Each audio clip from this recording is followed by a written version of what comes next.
two reasons for riding this evening. One is to see if I can find some Christmas lights so that I can take my mom for a drive tomorrow. And I haven't been able to ride for a while because it's been raining. And number two, there's been a lot of talk about mounting your phone on the handlebar and it causing damage. And I've been thinking a lot about that. There have been quite a few who've mentioned how their camera on the phone no longer takes great pictures. And I can remember many years ago when I started riding Goldwings, and that my first Goldwing, it came with a tape deck, the actual cassette tape. I know many times when I had to stop, or when I got a chance to try and get the tangled up tape out of the mechanism. And I got frustrated one day and yanked all of it out, or at least most of it out. The problem is I didn't get all of it out, and it really never worked again. Didn't have any alternative way, but I was about ready to get a new bike, so I tried as much as possible. It did work, but it wasn't perfect. But I didn't think much about it. But I got a multi-disc CD. The new bike came with a single CD changer,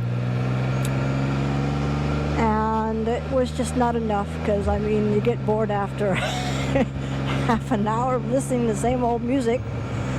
So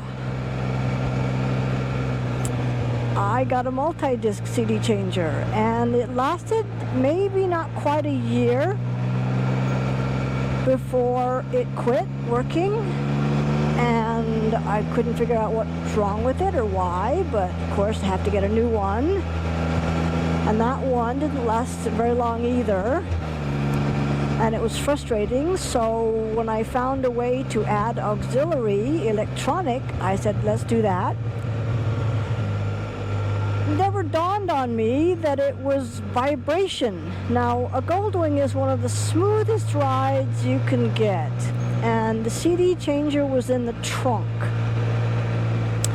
And I mean, I remember one time I had a SLR camera, the old kind with the film, and I got it out one day, and it was in amongst a sport jacket to keep it cushioned and padded from shaking around a lot. And the thing that you advance the film with was missing. It was somewhere in my trunk, along with the little cap that goes on top of it and the screw. And I thought, did it really shake that much? So I really had to make sure that things like that were tied down. Didn't dawn on me that it was, even with the smooth engine of a Goldwing, it vibrated apart. Same thing with the CD changer, same thing with the tape deck. And so the one time I had a little flip phone, little itty bitty Motorola flip phone on my handlebar, and one day on a ride, it just stopped working. Changed the battery out, wouldn't work. And I'll be darned. And at the time, I'm still not thinking about vibration. I thought something just went wrong with it. But after a radar detector quit working, and that was up here on the right handlebar, I started thinking that maybe the handlebars are just too vibration. I mean, they get all the bumps from the road, all the impacts from the road, and I thought, well, I'm not mounting anything to the handlebars anymore. Didn't make the connection that it was vibration. But recently I was thinking, a friend of mine got a piece of jewelry cleaned, and it's a sonic, and I forgot all about that, but you can actually have the jewelry put into a little container that's got liquid in it, probably some kind of cleaning solution, and it vibrates. And I thought, wow, it's shaking the dirt loose. And then it hit me, the vibration on the bike is almost the same as that sonic vibration in the sonic jewelry cleaner. And it's starting to make sense that all of the vibration, that even though you think this Spider is smooth, at least the 1330 engine is really smooth, and yet things still vibrate. It's amazing how a lot of things still vibrate. There's a drive to go down. And so we gotta really think about the fact that when you mount any kind of a device, the GPS, the smartphone, even in the center part of the handlebars, it's gonna get vibration. That what you feel in the grips, it's gonna get that vibration. And on a long trip, now, not a lot of people actually ride a lot, so I don't think it's gonna bother too many people. But if you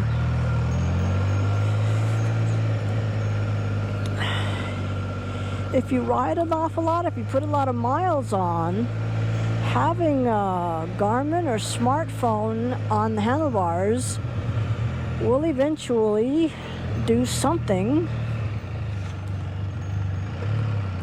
to the device and it'll quit working. I've had a couple of friends tell me that they were caught in a rainstorm and their Garmin just stopped working. And I thought, what if it's a sonic vibration that because of all the rain on the device and the vibration is just allowing or causing the water to work its way into the device? Because I don't think otherwise it would do it. But the vibration, along with the wrong street, I should have turned down the other street, but that may be what's doing it. So if you're gonna mount a device, mount it on the dash. That's a nice house. Now I gotta turn around here and go down the next street. There's some pretty good lights.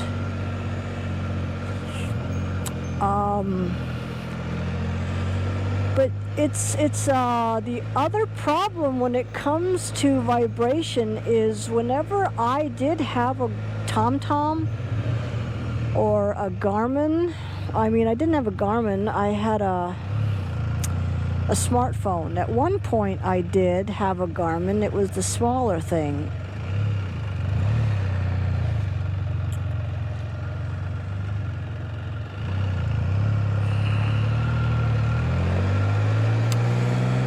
But I've had smartphones on my windshield, on top of the dash. I've not had a single problem with them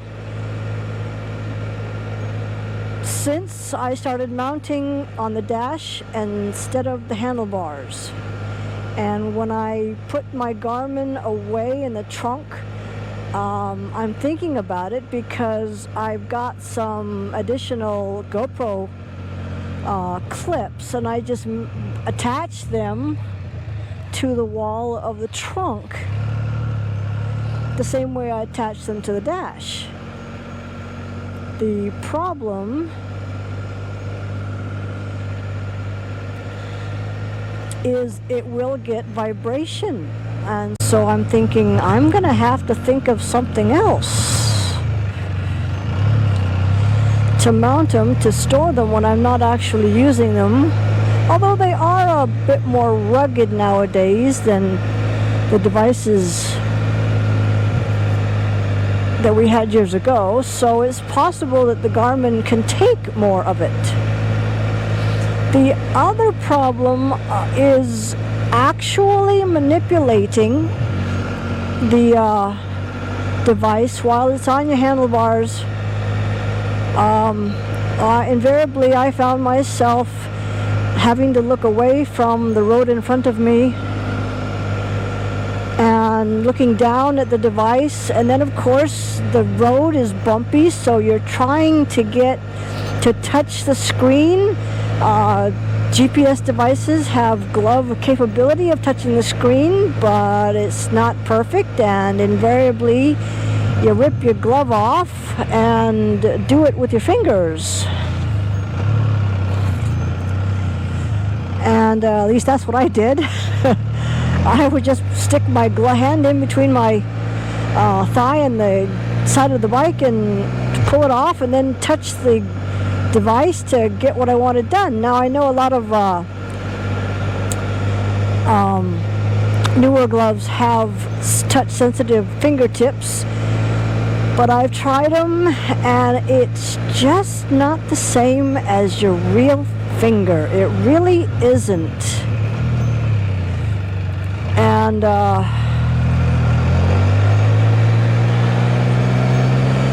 so it's just so much easier to just, with your hand on the grip, you just push the joystick.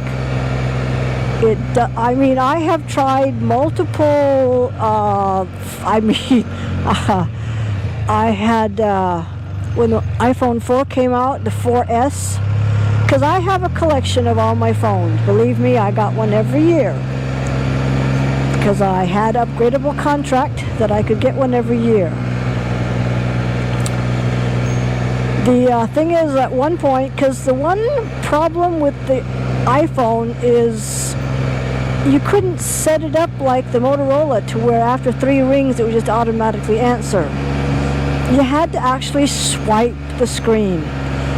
It's not easy with gloves on. So I had to use one of those little rubber-tipped pens. The few rare times that I actually got a phone call, it would be on a link and I'd grab a hold of it and swipe it. But I still needed to see where I was going. So I actually fixed up a dual mount. So I had 2 phones side by side. One for GPS, it didn't have cell service, and one for the phone.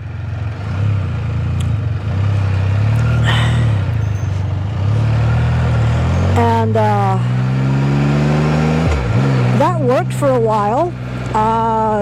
I kept using it, then realized I really didn't need to be using the phone, because back then we didn't have Bluetooth headsets. We had to wire in,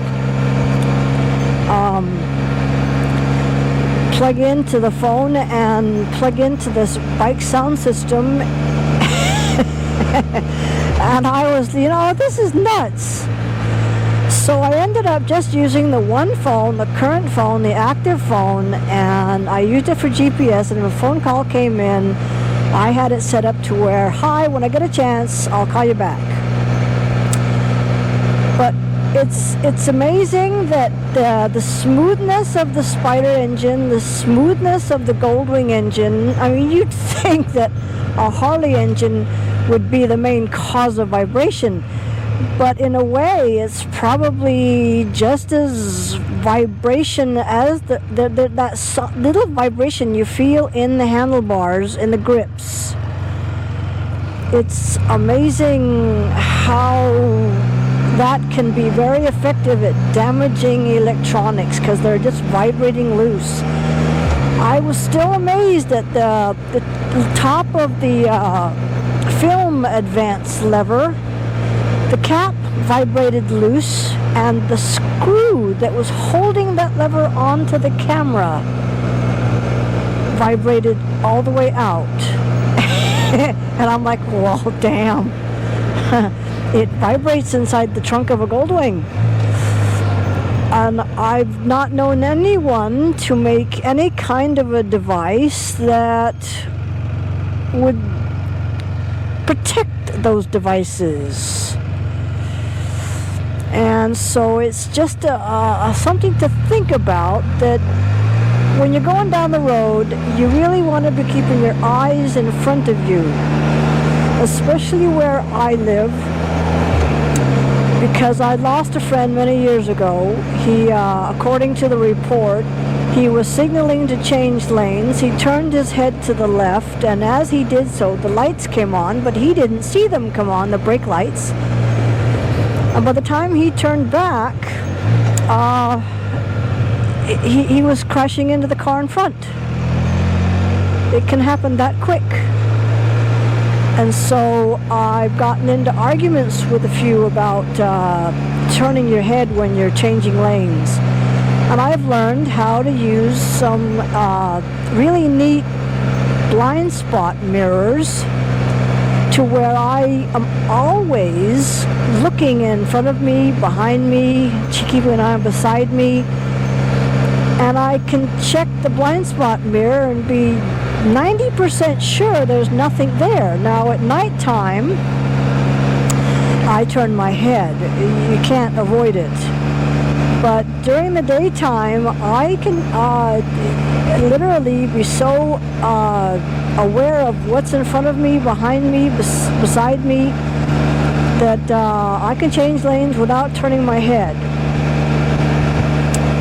One time someone saw me at the chapter meeting, and he said, you know, last Tuesday I saw you and I tried getting your attention, and no way in hell would you even wave at me. And I was too busy concentrating on traffic. I mean, I'm at a traffic light, and yet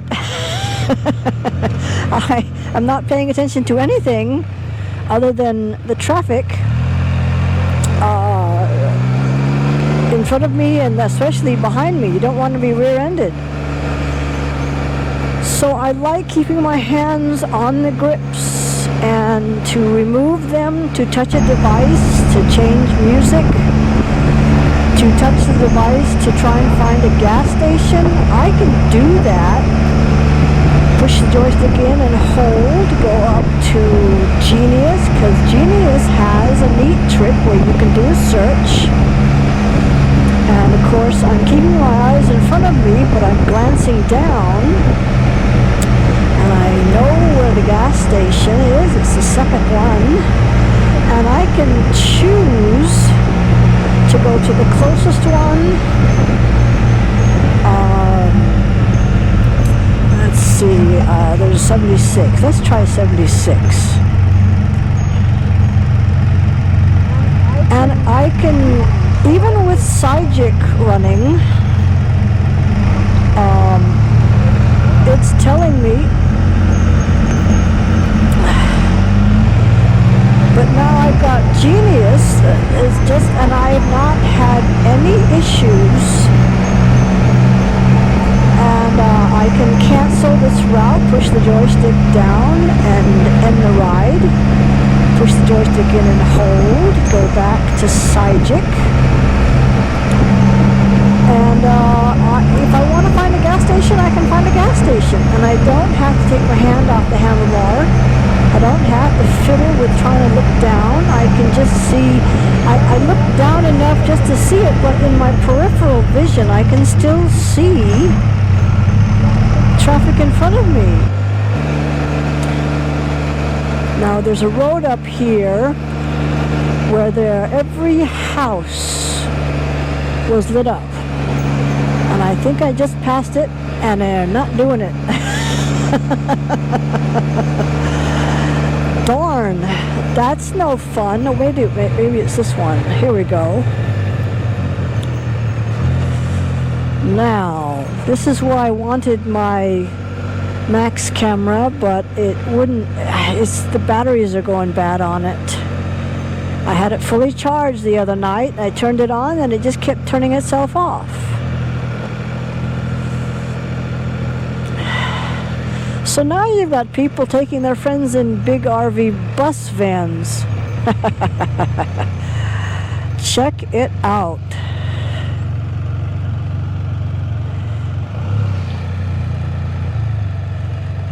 That's cool.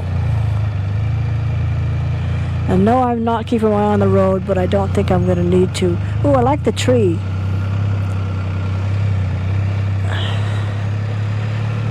I think I like the cold lights for icicles. Looks like a red cactus. I think I do like the white lights. They're more snowy-ish. Ooh, look at Rudolph with a red nose. Wonder how you get that red nose all by itself. Caterpillar? Maybe. The nativity scene. I am definitely gonna have to come by here with my mom. That was cool.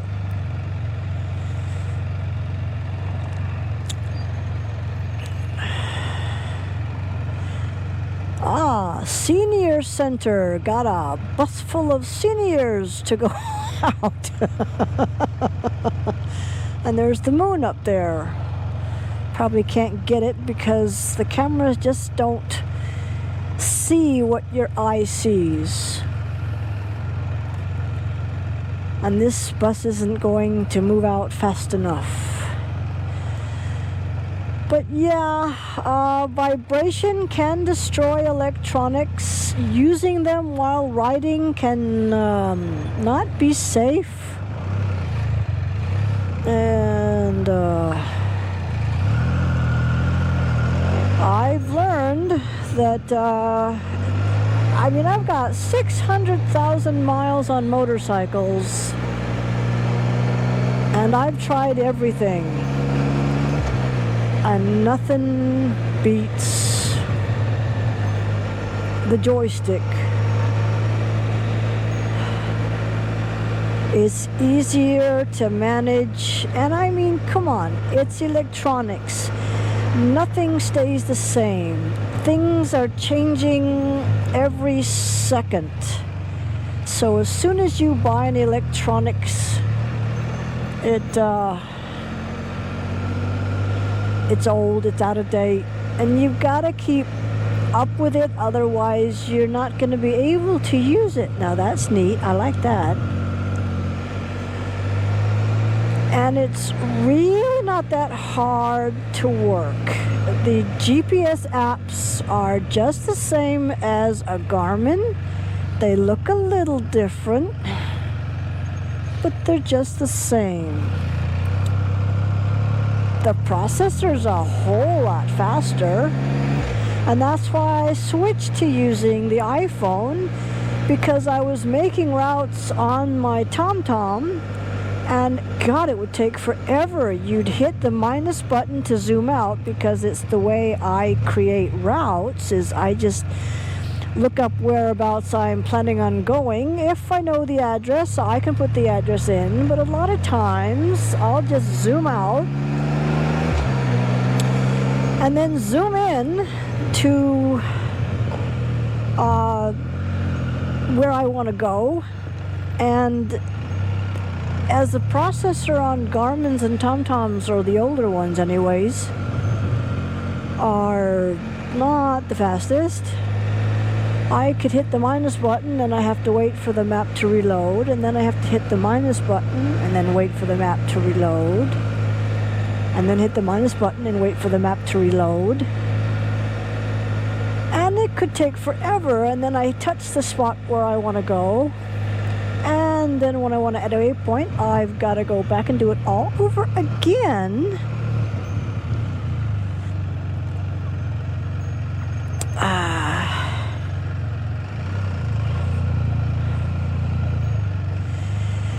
To add a waypoint. And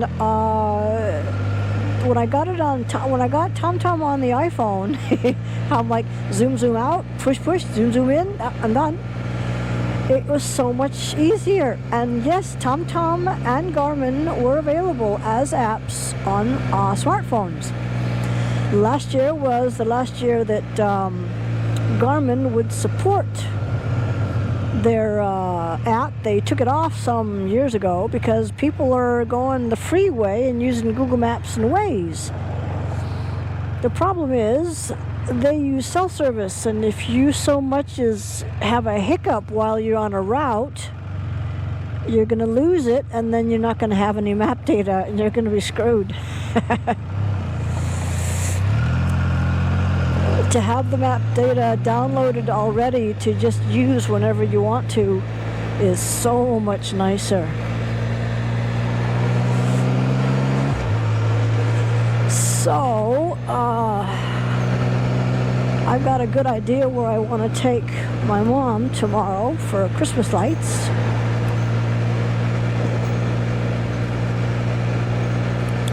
Now, just to get to empty parking lot, because I want to get my bike. So I am going to turn into, I know that the park is probably closed, but I don't think anybody will mind if I park it for a second or two and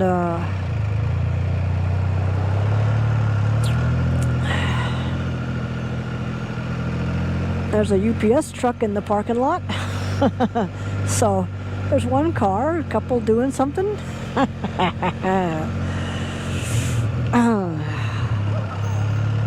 But I'm going to find a darkened area and park it and get off and find my remote for my, let's see, I've got to unplug my phone and do the XK glow thing. Now my colors are very faint.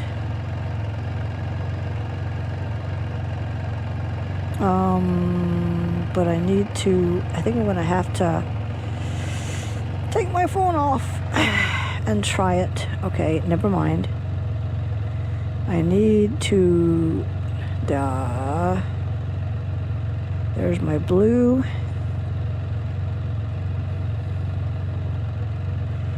And there's my red. There's my green and purple. And I can do some neat tricks with it.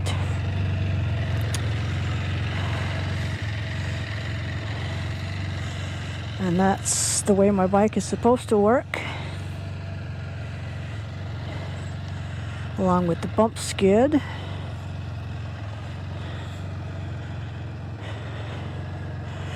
Too bad you can't ride down the road like this, because it would be kind of fun, but I think it would attract the police as well as other drivers, and they'd be wanting to look and they'd not see where they were going. But I've yet to get my saddlebag lights on. I've got some lights to go on the side of the saddlebags, and I've got some lights to go in the back, but I don't know how heavy the trunk is, and so if I remove the trunk and drop it, I would really not like it very much. So I don't. Yep. I don't know if I can change the yeah, I can change. I can't get it to, there you go.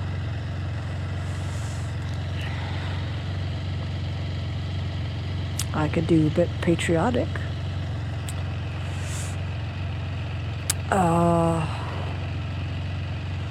So now I gotta put it back to normal. There we go. There's my amber orange for the bump skid. And in order to I can do this, and I can do this, and I can do that, and I can do that, so that they are somewhat lit. And now I can go back and get on the bike. Get the BRP app. Plug the phone in. Dark. And put the glove back on.